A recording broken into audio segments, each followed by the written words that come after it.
नमस्कार, मैं नीरू भल्ला और आप देख रहे हैं यूट्यूब पर समाचार सच। तो जैसा कि ज्ञाति हमारे दर्शकों की, रक्षाबंधन नज़दीक ही है और रक्षाबंधन एक ऐसा त्यौहार है जो भाई बहन के अटूट प्रेम का निशानी है और उन्हीं रक्षाबंधन को हम लोग शुभ मुहूर्त देखकर मनाते हैं। और इसी शुभ मुहूर्त को लेकर आज हमारे पंडित हरिचंद पांडे जी के साथ में जो हमें रक्षाबंधन के बारे में बताएंगे हमारे दर्शकों। नमस्कार पंडित जी। आयुष्मान। आज आपका बहुत बहुत स्वागत है हमारे समाचार सच में। तो हम हमारे दर्शक जानना चाहेंगे कि आप रक्षाबंधन के त्यौहार के बारे में थोड़ा उन्हें बताएं। देखिए, रक्षाबंधन का त्यौहार जो है एक परम पावन और परम पवित्र और बहुत ही पुराना त्यौहार है। ये कहाँ से शुरू हुआ, इसकी शुरुआत मैं आपको बताऊं।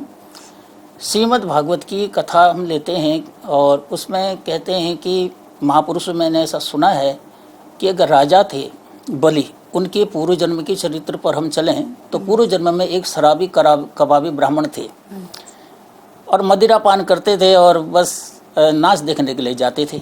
एक दिन की बात, ये मदिरा पान करके कहीं महिला का नाच देखने जा रहे थे और कहीं मार्ग में कथा हो रही थी। वहाँ कथा सुनाने वाले जो वक्ता थे उन्होंने बताया कि एन केन प्रकारेण दान कने कल्याण। जीव अगर कुछ भी दान करता है तो अपने कल्याण को ही वो आमंत्रण करता है।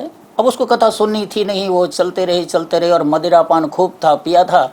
आगे कुछ कदम चलने के बाद वो एकदम से ठोकर लगी और गिर पड़े और गिरते ही उनका प्राणांत होने लगा, कंठ में प्राण आ गए।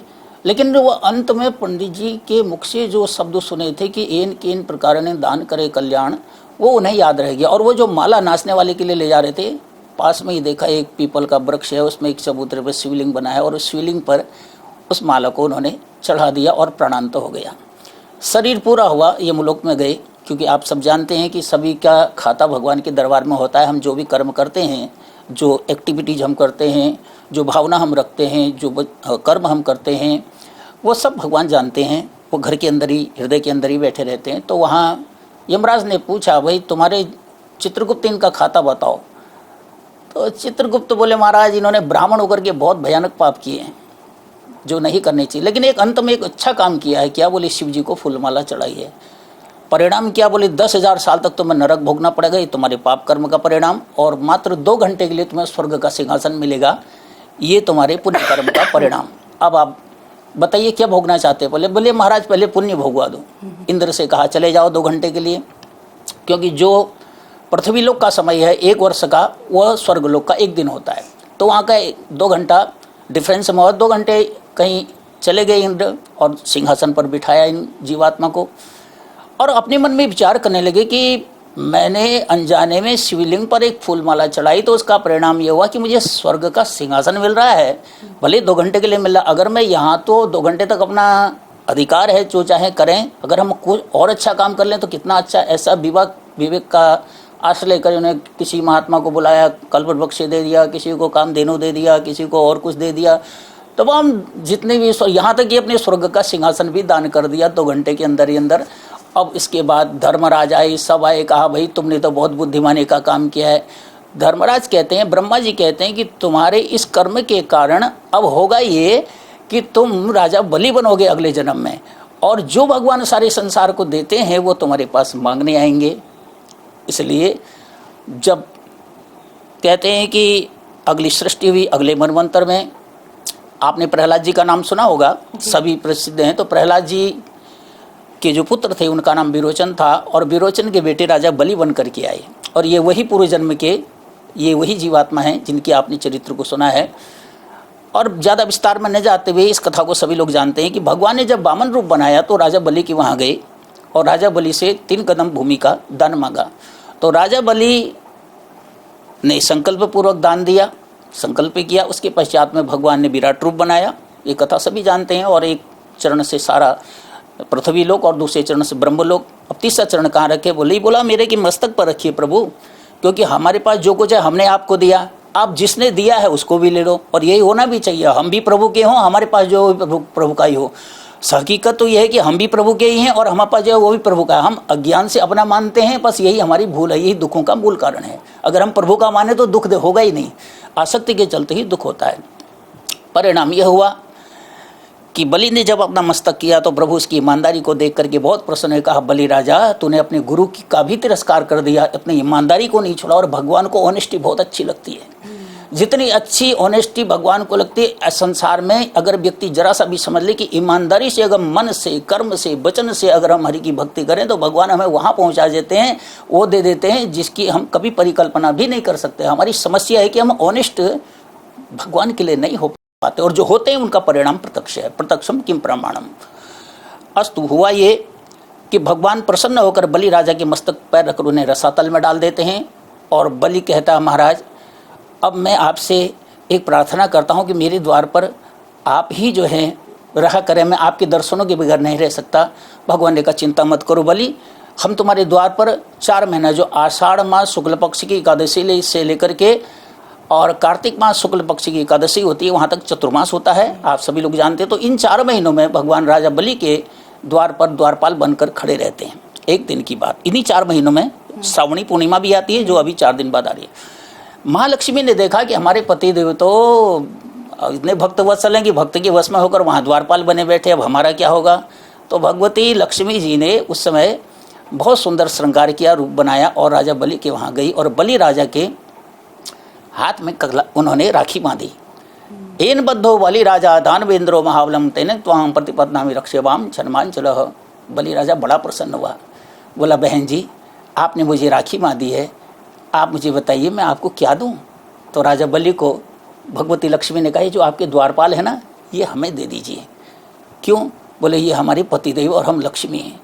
इतना सुनकर राजा बलि के नेत्रों से अश्रुपात होने लगा। सोचने लगा, देखो, जो भगवान सारी दुनिया जिनके दर्शनों के लिए तरसती है, यम ब्रह्मा और ऋतमतस्तवे वेदे सांगपद ग्रम सदगांति यंग शामगा ध्यानावस्थित तदगतेन मनसा पश्यन्ति योगिना ईशांत न सुरासुरगुणा देवाय। ब्रह्मा, इंद्र, कुबेर, यम, जो कोई भी प्रभु के महिमा का अंत नहीं जान सकता, वो प्रभु मेरे द्वार पर द्वारपाल बनकर खड़े हैं, मैं धन्य हो गया।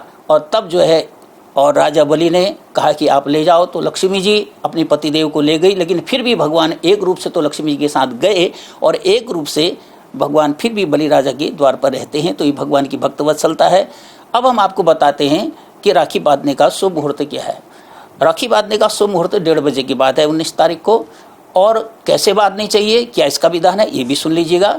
तो इसमें कहते हैं कि ये भाई बहन का बड़ा परम पवित्र त्यौहार है, इतना सुंदर त्यौहार है। अब मैं आपको क्या बताऊं। उस दिन कहते हैं कि शुभ मुहूर्त में जैसे 1:30 बजे के बाद, तो भाई और बहन अपने मंदिर कक्ष में बैठें, उत्तर की ओर या पूर्व की ओर मुँह करे भाई, और बहन उनको पहले रोचन तिलक लगावे और फिर उसके बाद अक्षत लगावे, अपने भाई की कलाई में राखी बांधे। और उसके बाद राखी बांधते समय एक मंत्र जरूर बोले, एन बद्धो बलि राजा दानवेंद्रम महाम तेन त्वां प्रतिपदनामि रक्षेवाम चलमा चल। इसका अर्थ मैं आपको बताऊं। इसका अर्थ यह होता है कि जिस प्रकार से राजा बलि के कलाई पर महालक्ष्मी ने राखी बांधी और राजा बलि को प्रेम बंधन में बांधा, ठीक इसी प्रकार से बहन कहती है कि हे भैया, मैं भी तेरे हाथ में प्रेम का धागा बांध रही हूँ।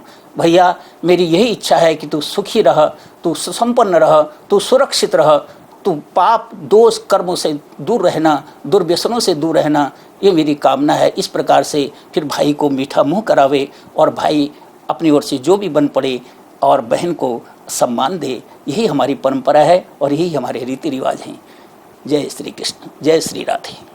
बहुत बहुत धन्यवाद पंडित जी। तो देखा आपने दर्शकों, बहुत ही अच्छी जानकारी दी पंडित जी ने, हालांकि जो हमें भी नहीं पता था वो आज जानकारी दी। जैसा कि पंडित जी, पाश्चात्य संस्कृति इतनी ज़्यादा बढ़ गई है आजकल, भाई बहन में दूरी बढ़ गई है और इस त्यौहार को लेकर लोगों को अब इतना ज़्यादा ट्रेंड नहीं है। तो आप उन भाई अपनी बहनों की रक्षा किस तरह करें, अगर बहनें चाहती हैं तो आप हमारे दर्शकों को थोड़ा बता दें। देखिए, ऐसा है कि हमने भी ये बात अनुभव की है। आपकी बात ठीक है। हम कई बार पहाड़ों में जाते हैं, भागवत करने जाते हैं, शिव पुराण करने जाते हैं, हमने अनुभव किया है। एक आध जगह हमने क्या अनुभव किया आपको बताएं कि बहनें यदि भी ये छोटे भाई बहन नहीं है, बड़े शादीशुदा बाल बच्चों वाले भाई बहन हैं, उनकी बात मैं आपसे करूँ तो हमने देखा कि कार्यक्रम हो रहा है तो बहनें कार्यक्रम में जहाँ वो सामान मिलता है, मनी मिलता है, उसमें आगे बैठ जाती है और जैसे उसके बाद भी कोई मतलब नहीं रखती हैं। तो ये हमें जरा विकृति जैसी लगी, ये अनुचित है। भाई के कार्य में आए हो, भाई ने निमंत्रण दिया है तो केवल मनी के लिए नहीं, उसके कार्य को पूर्णतया मनक्रम वचन से अपना समझ के निभाना, ये विकृति दिख रही है। तो इसमें हमको सावधान होना चाहिए और समझदार होना चाहिए। एक बात। दूसरी बात, मित्रता की जो बात है, हमारा अपना ये मानना है कि मित्र वो नहीं है जो आपको कहीं क्लब में ले जावे, कहीं बार में ले जावे, या कहीं डांस दिखाने ले जावे, या होटलों में ले जावे। हमारा अपना ये मानना है, हमारे विचार कहते हैं कि मित्र आपका वही है कि जो आपको गलत संगति से दूर रखे, जो आपके और जो है परलोक बनाने में सहायक हो। मैं आपको उदाहरण के लिए 1 मिनट में बताऊंगा कि 2 मित्र थे। एक मित्र का बर्थडे था और एक दूसरे मित्र को कहा कि भाई आजा, आज मेरा बर्थडे है। तो वो आ गया तो उसने देखा कि स्कॉच की बोतल उसने रखी है। जैसे वो आया 2 गिलासों में डाला और बोला, ले तू मेरा मित्र है, इसको पी ले। और मित्र बड़ा सदाचारी था, सनातनी था और बड़ा सुंदर उसका स्वभाव था। उसने कहा, मित्र मेरे कहने पर तो उसे ले ले, हाथ में ले ले। तो उसने ले लिया। तो उसने कहा, देखो मैंने ले तो लिया है, अब मैं जो तुमने जो कहा वो मैंने किया, मित्र हो, अब मैं जो कहता हूँ वो तुम करोगे? बोले हाँ बोलो। बोले गिलास तोड़ दो, बोतल तोड़ दो, आज के कभी छूना मत। तो उन्होंने कहा, तूने ये बात कही है, मैं तेरी बात मान दो। तब से उन लोगों को ऐसी मित्रता दृढ़ हुई। तो मित्र हमारा वही है, बहन हमारी सच्ची वही है जो हमारे मंगल की कामना करे, जो हमारे शुभ की कामना करे, जो हमारे द्रव्य को न देखे, अपितु तो हमारे और जो है आचरण को देखे। और हम यदि कहीं गलत संगति में, दुर्व्यसनों में, क्योंकि आजकल अधिकांश कलिकाल में ऐसा ही हो रहा है, सायंकाल होते ही लोग दुर्व्यसनों में गिर जाते हैं। और इसलिए हम तो कहीं बाहर निकलते भी नहीं है, शाम होते ही हम घर आ जाते ही नहीं कहीं, क्योंकि अनुचित लगता है ऐसा व्यवहार। तो ऐसे में बहन का यही धर्म बनता है कि अपने प्रभु से यही प्रार्थना की, जब भैया ने मेरी कलाई पर राखी बांधी है, उसकी दुर्व्यसनों से रक्षा करें। ये बड़ी महत्वपूर्ण बात है इस समय। हाँ, क्योंकि इंसान रक्षा करे अपने, और भाई का ये धर्म बनता है कि केवल अपने ही बहन के नहीं, और अपने सभी को अपनी बहन के समान समझ करके, और जो है सभी को अपनी बहन समझ करके सबकी रक्षा करे। एक पत्नी के अलावा जितनी भी महिलाएं हैं, माता बहन के समान ही उन्हें समझे। और ऐसा हमारे शास्त्रों में, जैसे रामचरितमानस में हम प्रवेश करते हैं तो वहाँ माँ अनुसुईया माँ जानकी को उपदेश देती हैं, एक ही धर्म एक व्रत नेमा, काय वचन मन पति प्रद प्रेमा। अर्थात मन क्रम वचन से पत्नी पति को प्रेम करे, यही उसका धर्म है।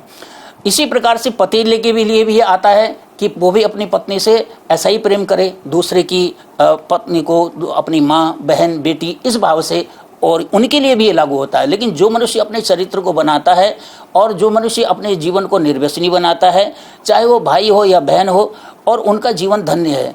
वर्तमान समय में प्रवाह है, पाश्चात्य प्रवाह में लोग चल रहे हैं, समाज चल रहा है, जो सर्वथा अनुचित है। भाई को चाहिए कि अपनी बहन को देवी जगदम्बा मान करके और जो है उससे आशीर्वाद ले, और क्योंकि जब उन्हें जगदम्बा रूप देखेगा तब उन्हें आशीर्वाद भी मिलेगा। हम बहन को कोई साधारण न समझें, बहन कोई साधारण नहीं होती है। दुर्गा सप्तशती में लिखा है, स्त्रिया समत्सा सकल जगत्सु, जितनी भी स्त्रियां हैं, बच्चे से लेकर के अतिशय वृद्धा तक, वो सब देवी का ही, जगदम्बा का ही रूप है। इसलिए जगदम्बा मान करके कि मेरी बहन ने मेरी कलाई में राखी बांधी है, तो और जो है मैं अपनी बहन की जहाँ तक हो सके पूर्ण रूप से रक्षा करूँगा, जहाँ तक हो सके। और बहन भी ये भाव रखे कि मैंने अपने भाई की कलाई पर राखी बांधी है, तो मेरा जो भाई है वो अमर रहे, और उसका नाम अमर रहे, और उसका यश अमर रहे, वो दुर्व्यसनों से दूर रहे, और उसमें किसी प्रकार की और जो है ऐसा विकार न हो जिससे उसका भविष्य बेकार हो अथवा परलोक उसका बिगड़े।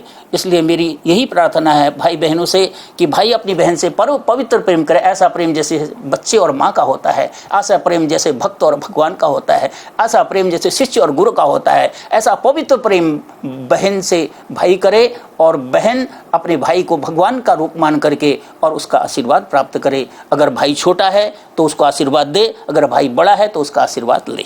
धन्यवाद पंडित जी, आपने बहुत अच्छी जानकारी दी हमारे दर्शकों को।